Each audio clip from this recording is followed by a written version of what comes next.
안녕하세요, 배성규입니다. 이틀 전에 엄청난 폭설이 내렸는데요. 다들 다치신 데는 없으시죠? 날씨도 갑자기 엄청 추워졌는데 따뜻하게 입고 다니시고 건강 관리에 꼭 유의하자고요, 우리. 요즘 태블릿으로 디지털 드로잉 많이들 하시잖아요. 저도 아이패드로 꾸준하게 작업을 많이 하고 있는 사람 중에 하나인데, 근데 이게 취미로 가볍게 시작하고 싶은데 막상 또 100만 원 가까이 태블릿을 주고 취미로 투자하기에는 이게 좀 부담인데, 이런 생각을 하시는 분들도 분명 있을 거란 말이죠. 이런 비용적인 부분에서 부담이 된다면 선뜻 그림을 취미로 가볍게 시작하기가 되게 망설여지거든요. 그래서 오늘은 제가 스마트폰으로 한번 디지털 드로잉을 해보려고 합니다. 여러분들이 하나씩은 다 갖고 계시는 스마트폰을 활용해 적은 비용으로 부담 없이 터치펜 하나로 그림을 한번 완성해 보겠습니다. 앱은 어도비 스케치 앱을 사용할 거예요. 무료로 다운받을 수 있는 가장 큰 메리트가 있고요. 기존의 프로크리에이트 앱이 안드로이드 폰에는 아쉽게도 제공이 안 됐지만, 이 어도비 스케치 앱은 안드로이드와 iOS 두 기기 모두 다운받아서 설치가 가능한 것도 큰 장점 중에 하나입니다. 근데 이 두 기기에서 사용되는 브러쉬나 몇 가지 기능들은 조금은 달랐는데, 제가 이번에 핸드폰 드로잉 클래스를 준비하면서 두 기기를 다 사용해 봤는데, iOS 앱에서 기능적인 면이나 편의성에 조금 더 신경을 쓴 듯한 느낌을 받았어요. 그리고 앱이 뭐랄까 되게 직관적이에요. 간결하게 딱 정리되어 있는 느낌을 받았는데, 그 점도 꽤 매력이 있는 것 같았어요. 참, 이 어도비 스케치 앱은 태블릿에서도 쓸 수 있는데, 저도 제가 사용하는 아이패드 앱에 이 앱을 하나 다운받아 놨는데, 아이패드와 애플 펜슬 없이 터치펜 하나로 멋진 그림을 그릴 수 있는지 오늘 한번 테스트를 해보겠습니다. 먼저 스케치를 해줍니다. 저는 그림을 스케치할 때 세부적으로 정밀하게 묘사를 하진 않아요. 왜냐하면 저는 그림에 여지를 남겨두는 걸 좋아하거든요. 미리 틀이나 구성들을 빽빽하게 하나하나 다 정해놓고 이 스케치에 100을 다 쏟아부으면 막상 본 작업을 할 때는 절반 이상 완성된 그림 위에 제가 채색만 하는 느낌이 들어서, 오히려 스케치에서는 큰 덩어리감으로 대략적인 오브제의 위치나 화면 구성을 어떻게 할 건지 정도만 표시해서 스케치하는 걸 추천합니다. 그게 저는 오히려 부담도 훨씬 적고요. 그림을 그려나가면서도 여기에 이걸 한번 넣어볼까? 이런 장면에서 나라면 어떻게 할까? 이런 스토리텔링을 하면서 그림을 그리는 과정에 약간씩 변주를 주게 되는데, 내가 그리면서도 흥미를 더 느끼게 되고 감정의 이입이 더 잘 된다고 할까요? 한 방향으로 오로지 완성에만 포커스를 맞춰서 그림을 쭉쭉쭉 그려나가는 게 아니라, 여러분들이 편하고 재미있게 즐기면서 그림을 그릴 수 있게 되는 것 같더라고요. 뭐랄까요, 이게 마치 드라마 촬영장이라고 가정을 하면 제가 촬영 감독인 거죠. 대본이나 동선의 큰 틀 안에서 배우가 연기의 흐름에 집중하면서 왜 즉흥적으로 터지는 애드립에 따라서 그 장면이 훨씬 더 돋보이고 자연스럽고, 그게 흐름이 더 흥미롭게 연출이 되는, 또 제가 거창하게 설명은 했지만 대략 이런 맥락이라고 생각을 해요. 결론은 스케치에서 너무 많은 힘을 쏟지 않아도 된다라는 말을 하고 싶었습니다. 저는 오늘 보랏빛으로 물들어가는 해질녘의 잠실이라는 주제로 그림을 그리려고 해요. 원래 보라색을 좋아하진 않았는데 영화 라라랜드를 너무 재밌게 봤거든요. 보라색이 또 영화 라라랜드에서 상징적인 의미가 담겨진 색깔이잖아요. 그래서 그 뒤로 자연스럽게 저도 보라색의 풍경이 들어간 장면들을 꽤 많이 그리게 됐어요. 저는 영화나 드라마 같은 것들을 보면서 영감을 많이 받곤 하거든요. 예를 들어 영화 캐롤에서는 레드와 브라운, 그리고 콜미 바이 유어 네임에서는 블루와 옐로우, 그리고 악마는 프라다를 입는다에서는 블랙, 화이트, 레드, 이런 분위기들을 되게 좋아했어요. 제가 생각하는 어도비 스케치 앱의 가장 큰 장점은 바로 수채화와 아크릴 물감의 질감 표현입니다.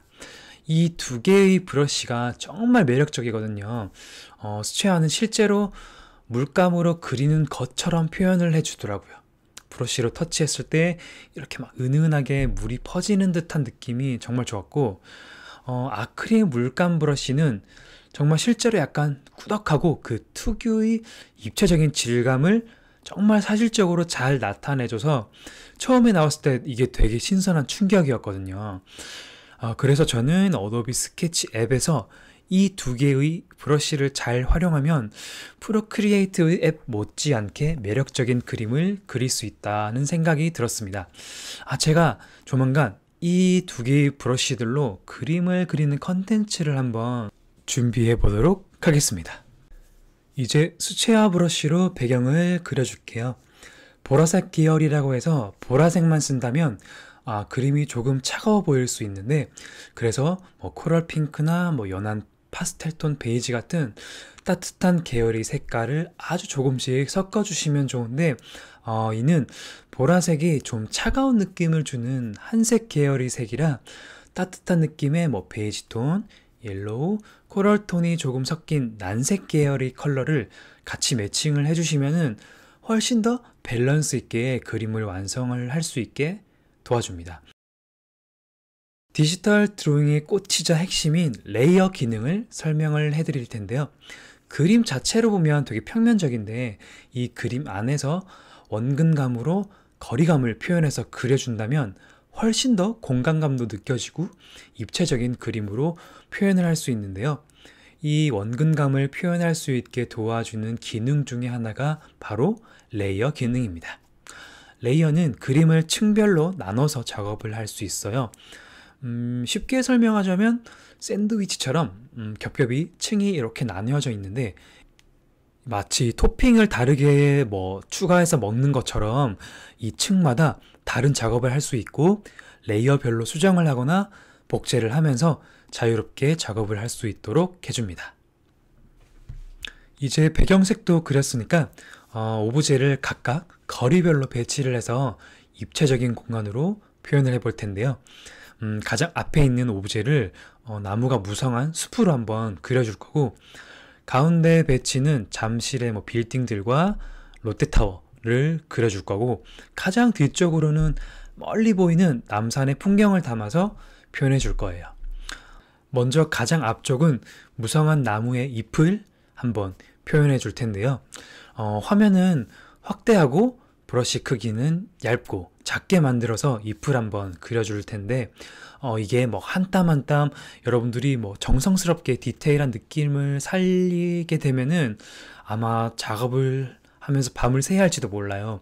약간 그렇게 하지 말고 낙서하듯이 조금 빠른 속도로 자유롭게 한번 그려주세요. 브러쉬를 왔다 갔다 반복하면서 들쭉날쭉한 잎의 형태를 한번 그려주세요.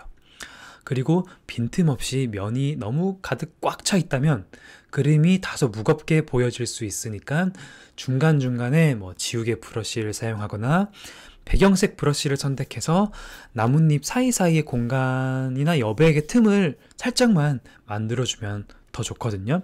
그래서 원근감을 그림으로 표현할 때 가장 중요한 포인트는 나와 가까울수록 스케일도 크고 디테일하고 세부적인 표현에 조금 더 포커스를 맞추고, 나에게서 조금 더 멀어질수록 디테일한 느낌보다는 전체적인 분위기, 조화, 덩어리감, 그리고 형태 위주로 간결하게 생략해서 표현을 해주시면 더 좋습니다. 이제 건물들과 함께 잠실 롯데타워를 그려줄 거예요. 이번에는 아크릴 물감 브러쉬를 사용할 건데, 제가 어도비 스케치 앱에서 가장 좋아하고 애정하는 브러쉬거든요. 아날로그의 느낌을 그대로 디지털로 현재화한 매력이 정말 좋은데, 그 여러 번 덧칠하면서 주는 묘한 쾌감이 있어요. 여러분들도 이 덩어리감, 질감 표현들을 살려서 한번 그려보세요.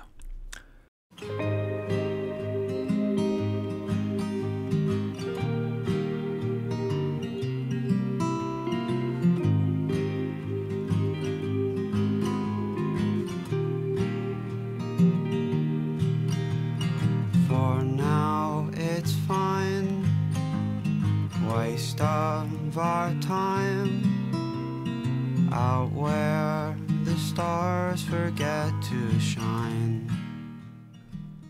제가 카메라 셔터 버튼을 누르는 걸 깜빡하는 바람에 여기서부터는 촬영이 안 돼 버려가지고 부득이하게 화면 녹화번호로 영상을 대체했어요. 그러니까 여러분들도 부디 너그럽게 양해 부탁드릴게요. 자, 이제 건물들에 불을 밝혀주겠습니다. 이번에는 일반 잉크펜 브러쉬를 활용해서 선명하게 불빛을 표현은 해줄 텐데요. 불빛을 그릴 때 주의하셔야 할 건 너무 동일한 간격으로 이렇게 규칙적으로 이렇게 딱딱딱딱 떨어지는 패턴은 오히려 그림을 더 어색하고 인위적인 느낌을 들게 하거든요. 그렇기 때문에 뭐 층별로도 아니면 건물끼리도 조금씩 다르게 방향도 불규칙적으로 이렇게 불빛들을 표현해서 그려주시면은 더 좋겠죠? 이제 맨 뒤에는 남산을 그려줄 거예요. 완만한 산의 능선을 두 개를 폭에서 그렸어요.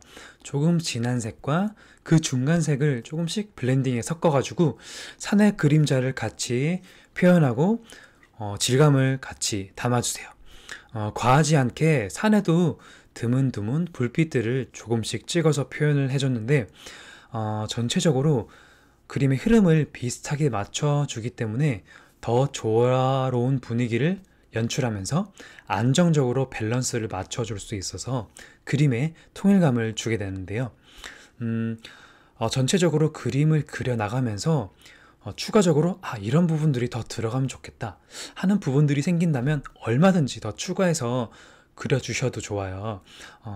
근데 이제 처음에 막상 그림을 시작하시는 분들은 이게 응용하거나 생각하고 이런 것들도 많이 어려워서 막 두렵고 막막하게 느껴질 수도 있는데, 그럴 때는 뭐 인스타그램의 태그 기능이나 핀터레스트 같은 이미지 사이트에서 참고할 만한 이미지들을 캡처나 저장을 해서 충분히 자료를 수집하시는 걸 추천을 해드려요.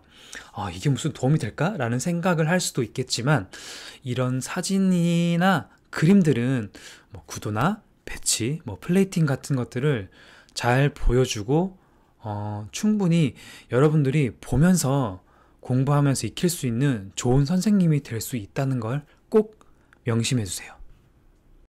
자, 이제 마지막으로 혼합 옵션 기능을 활용해 줄 텐데요.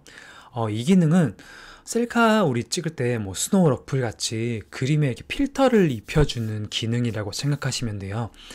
디지털 작업을 조금 더 종이의 질감을 더 씌워서 아날로그한 느낌을 사실적으로 표현을 해주는데, 이 종이 질감의 필터를 뭐 구글링을 통해서 직접 다운로드 받으셔도 좋고, 아니면 레이어를 하나 만들어 주신 다음 브러쉬로 직접 필터를 만들어 주셔도 좋습니다. 레이어 설정에서 오버레이 필터를 먹여줍니다. 있고 없고 차이가 생각보다 조금 큰데요, 훨씬 더 아날로그한 느낌을 살려줍니다. 처음에는 이런 그림은 태블릿이 꼭 있어야만 그릴 수 있는 그림일 줄 아셨죠? 하지만 이렇게 스마트폰과 터치펜 하나로 태블릿 못지않은 그림을 완성할 수 있는 거죠. 저는 큰 화면을 쓰다가 작은 화면을 쓰니까 눈알이 조금은 혹사되는 느낌은 있었는데, 그래도 이 그림을 완성했을 때의 뿌듯함은 2배가 되는 느낌이네요. 아이패드로만 그리다가 스마트폰으로 그려보니까 느낌은 조금 색달랐는데, 아마 이게 쉽게 접근할 수 있는 것이 이 스마트폰 드로잉의 가장 큰 메리트가 아닐까 생각합니다. 역시 도구가 문제가 아니라 제 게으름이 문제였던 것 같네요. 도구를 탓하면 안 된다는 것을 오늘 다시 한 번 더 느낄 수 있는 하루였습니다. 다들 멋진 그림 한번 완성해 주시고요. 우리는 다음에 또 만나요. 안녕.